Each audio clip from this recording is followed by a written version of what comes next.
بسم اللہ الرحمن الرحیم۔ سب سے افضل عمل حضرت ابو ہریرہ رضی اللہ عنہ سے مروی ہے کہ رسول اللہ صلی اللہ علیہ وسلم سے پوچھا گیا، ای العمل افضل، سب سے افضل عمل کون سا ہے؟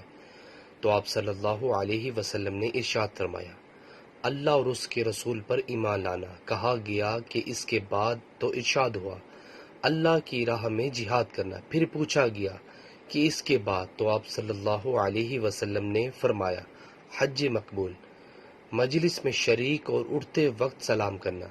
کسی مجلس میں شریک ہوتے اور اٹھتے وقت سلام کرنا چاہیے۔ رسول اللہ صلی اللہ علیہ وسلم نے فرمایا، جب تم میں سے کوئی مجلس میں پہنچے تو سلام کرے، اور جب اٹھ کر جانے لگے تو بھی سلام کرے، کیونکہ پہلا دوسرے سے زیادہ حقدار نہیں ہے، بلکہ دونوں کی یکساں اہمیت اور ضرورت ہے۔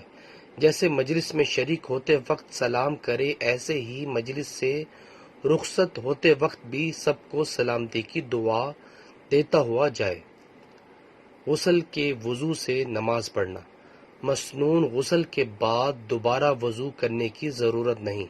رسول اللہ صلی اللہ علیہ وسلم کا معمول تھا کہ غسل کے بعد فجر کی 2 سنتیں اور نماز پڑھتے اور نیا وضو نہیں کرتے تھے۔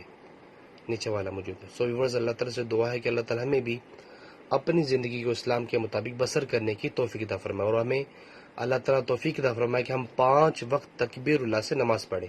ویڈیو کو شیئر کریں۔ جزاک اللہ۔ السلام علیکم ورحمۃ اللہ وبرکاتہ۔